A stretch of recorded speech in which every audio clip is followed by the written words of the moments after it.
So it's that time of year again. I usually do this 3 to 4 times a year, usually early March and then middle of the summer and then end of the year. I give you guys, I'll talk about all of my designer fragrances that I bought this year and which ones are my favorite. So today we're going to be talking about my top 5 designers of 2024 up to this date here in July. So without further ado, let's get it.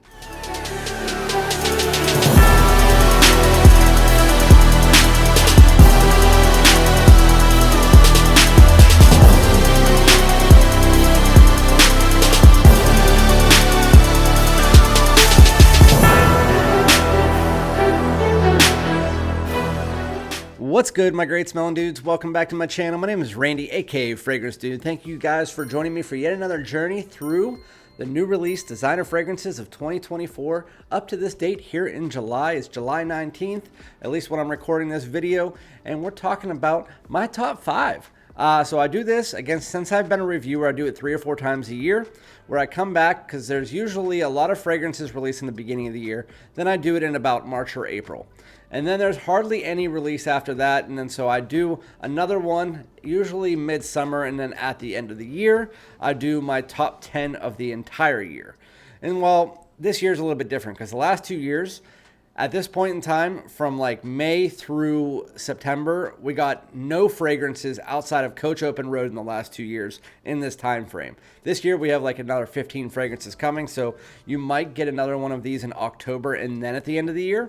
With that said, this year started out really strong, and then it went through a bunch of mediocrity, and then it started to pick back up. And that's where we're at right now. We're at the part where it's starting to pick back up. But it started really, really strong. And my first video, my number 1 fragrance on that list was Boss, the Scent Elixir. And I gotta say, Boss has been killing it. Of the last 2 years, at the end of the year, in my top 10, in the top 5, both years were 2 Boss fragrances. Boss last year was Boss Elixir, Bottled Elixir, and Magnetic. And then this year, Triumph Elixir and the Scent Elixir. So with that said, we're going to be talking about some runners up here, but I do want to let you guys know, first and foremost, there's one fragrance that would make the top 5. It'd probably be number 3 or 4 right now. But I gave my bottle last weekend to my nephew for winning a baseball game, so I don't have my bottle anymore. I'm going to buy it on Joma Shop or something when it comes back out, but I really do enjoy the fragrance. It's the best version of it, and that is Bad Boy Cobalt Elixir. Very, very nice. So the original Bad Boy Cobalt, I love the opening, but then the dry down, that truffle and earthiness was just too much earthiness for me. It kind of ruined the fragrance for me personally. But this one kind of fixed that. While it did have a bit of earthiness, it had a little bit richer, warmer, deeper of a tone. It had that plum still. It was still very, very nice, fruity, warm, rich.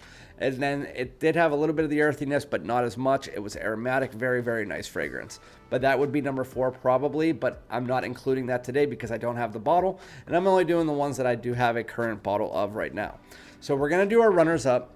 One of them I haven't spent enough time with to put it in my top 5, and that is YSL Myself Le Parfum. I've spent about 4 wears on this fragrance already, and I really like it.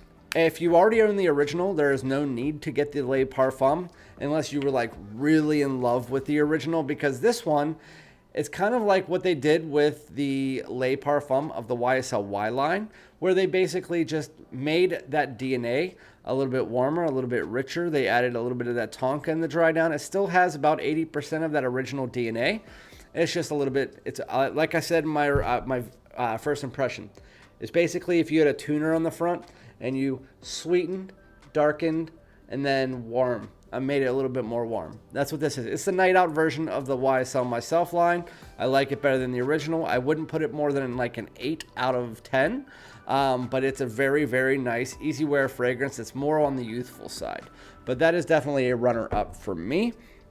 The next one, if it wasn't for the opening, this would be probably number 1, maybe 2, but the opening is just something that pulls it back a little bit for me, which makes this whole fragrance probably about an 8, while the dry down for me is like a 9.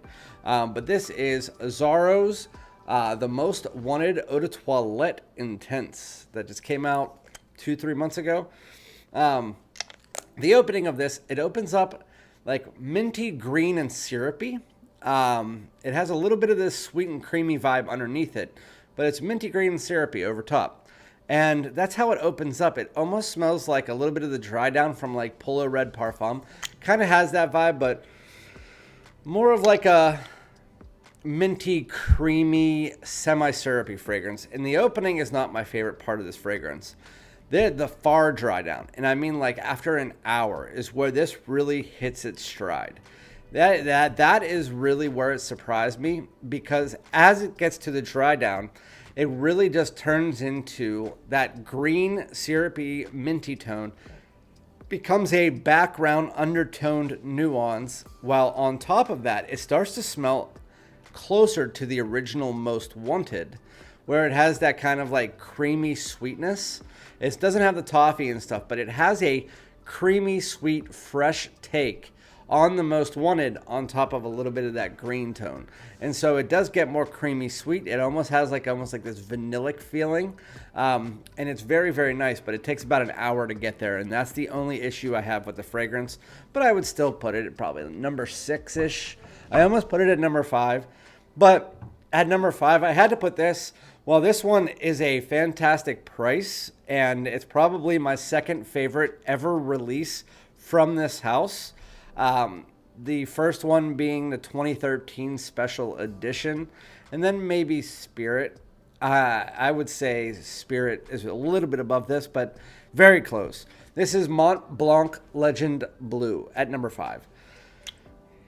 Very, very, very nice fragrance. I was not expecting it to smell like this, but take the Mont Blanc Legend DNA, or what's the other one? Fierce by Abercrombie & Fitch, or Percival.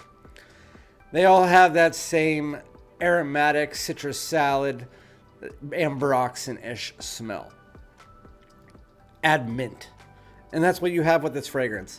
The opening, like 25 minutes, is a minty Percival, a minty Mont Blanc Legend.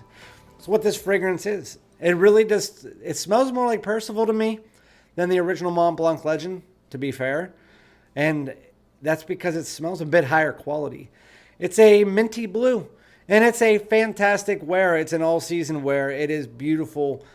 I was really shocked by it. I mean, this is like an 8.5 out of 10. Very, very nice fragrance. It is aromatic, slightly earthy, a little bit of woods, that ambroxan, and then mint piled on top. Yeah, minty blue. It lasts about 5 to 6 hours, so it's not like a crazy lasting fragrance, but overall, if you like Percival and you don't want to spend that kind of money, there you go, minty blue, and then you'll be able to find this probably 20 or 30 bucks at the end of the year. Mont Blanc Legend Blue is definitely worth a spot in the top 5, for sure. Again, that would have probably been knocked out of the top 5 if I had the bad boy Cobalt Elixir, so you can consider it how you want. But this one would probably be at 5 if Cobalt Elixir was in there, but this is Emporio Armani's Stronger With You Tobacco. This is what the bottle looks like. It's the Stronger With You bottle. This is not going to be for everybody, but for those of you who like the masculine dry pipe tobacco, that's what this is. It's a very, very dry tobacco. It has this smoked nuance to it. And then underneath that, you get that sweet chestnut smell that you get from the line. You don't really get that full, like, Stronger With You intensely. This is almost like if you dialed down the vanilla and the rum and stuff like that from Stronger With You, absolutely. And then you piled on top of that a very dry, semi-smoky pipe tobacco. That's what this smells like. And it's a very masculine, it's not like an everyday wear, but it's definitely something that if you want to be wearing a leather jacket or something like that, very, very, very beautiful. This is for not your younger crowd for sure. This is more for 30 years old plus. I mean, definitely a fragrance enthusiast fragrance. Or if you live in like Europe or something, but warmer, so more for the cool weather. Going into, that one lasts about 10 plus hours. It's a definite heavy hitting fragrance as far as like the performance. Getting into the top three. The top three, I honestly could put in any order. I could put them 1, 2, 3, 3, 2, 1. It doesn't matter. It doesn't really matter. You can consider all of these number one, A, B, and C. This is Boss Bottled Triumph Elixir at number 3. I almost put this number 1. This I like better than the Elixir. I loved the Elixir. That's like kind of like that smoky, incensey, sweet patchouli mixture, more dark, resinous. That's the Elixir. This one is just a more wearable version of it. It concentrates more on that sweet and creamy patchouli, while it dials down that smokiness that you get from the Boss Bottled Elixir and resins. It dials that down and makes that, it's almost like in Boss Bottled Elixir, you get 80% that and the 20% sweet creamy patchouli. This one, you flip it. 80% that sweet creamy patchouli, and then underneath that is where you get that resinous and smoky quality. It's just a more wearable elixir, and I love it. I love it, I love it, I love it. Some people get an earthy tone from that patchouli. I don't get that. I get more of a sweet cream patchouli. Very, very freaking beautiful. It almost has like a chocolatey feel to it in the dry down, like chocolatey vanilla mixed together with that patchouli. But the patchouli is very beautiful. And from what I'm seeing with the new Boss Bottled Absolute coming out, that's what they're rotating to. That's the new DNA of the Boss Bottled, at least from what I'm seeing, is that it's no longer that apple, cinnamon, sandalwood. It is now patchouli with that little bit of smoky and resins. It seems like that's the base of the fragrance now. With that said, did Boss the Scent Elixir stay at number 1? No, it did not. Boss, I just changed it. I just changed it right now. You're crazy. You're crazy, man. You're crazy. I like you, but you're crazy. Literally, it was sitting on the table at number 1, and I was like, it's not staying there. Number 2 is Boss the Scent Elixir. This opens up, and it kind of has this Spice Bomb infrared, that fruity spiced tone that you get from infrared. If you threw it on top of Boss the Scent, you still get the Maninka, you still get like that dry dustiness to it, and then it almost has that kind of like Brand Absolute that you get from Magnetic, that has like this dry and dusty tone, but a little bit of a cereal-like vibe. Anyway, this is a fruity, sweet, spicy Maninka fragrance that has that infrared style DNA, especially in the opening. As it dries, that Maninka shows its face a bit more. Definitely a little bit more spice. You get some woods coming in there. It's a beautiful fragrance. It's the best the scent flanker, like no matter what. Oh, what? That's what I thought. Shut up. If you don't like this, then you'll probably like Magnetic better, which is more of a wearable. Well, I can see some people not liking this. I love this. This is my baby. I mean, at the end of the year, this could go back to number 1. I honestly don't know. I honestly don't know. It's really hard. I literally just changed this from number 1 to number 2. And I'm not doubting myself because, anyway, this lasts like 2 days. I sprayed it on yesterday afternoon, and I took a shower. And I scrubbed and everything.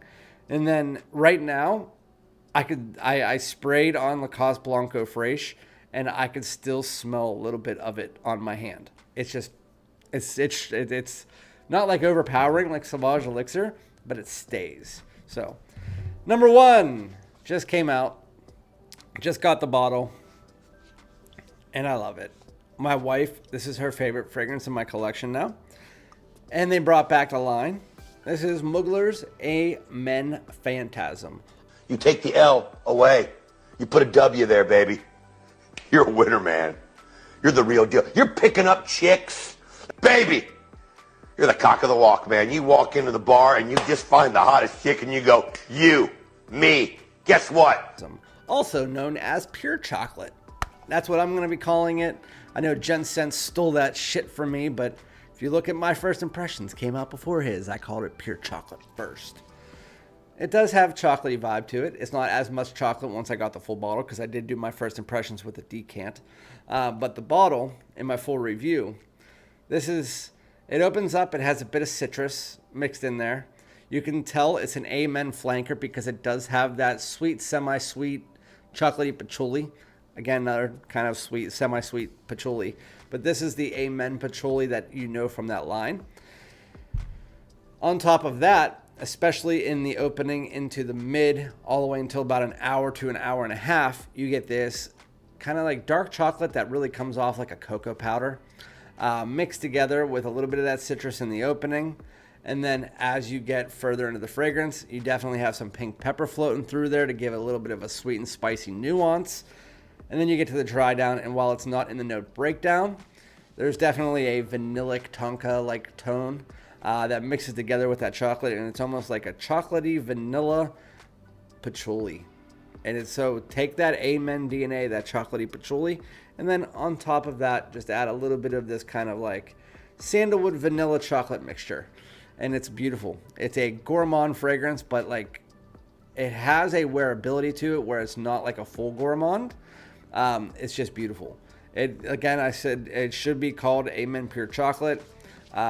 Because I mean the ones that were like pure tonka didn't smell exactly like tonka. The one was pure leather, pure wood, didn't smell exactly like that. So this one, it is dominated mostly by chocolate, but there's other things that are blended in there. So it should be called pure chocolate. They're just trying to do an advertising technique, but very, very beautiful. Still has a shitty atomizer, but this is my #1 fragrance so far, 2024. As far as designers are concerned, we still have other fragrances like the new Tom Ford and the new Versace and the Kenzo Homme Santal Marin and the Spice Bomb that we're going to fight into the next one. Boss Bottled Absolute, Eau Forte by Dior. We have Chanel's Super Leggera. We have Valentino Gold.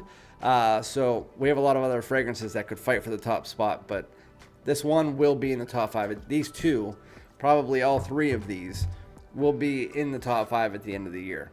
I can tell you that for sure. But top 1, that is Amen Fantasm. Fantastic, and it lasts. Some people, there was one person who said it didn't last, but everybody else I've heard, it does. I mean, and for me, it's about 10 plus hours. While for the first 6 hours, it pushes out and you're just like, bitch, did I just spray that right on? I mean, it smells like it. After that 6 hours, it starts to become more of a personal bubble, but I mean, it's a great fragrance. Very, very, very nice. But let me know if you've tried any of those, what your thoughts are on them, and what you would rank them. And again, I will be back with another video. Thank you guys so much for tuning in. Peace out.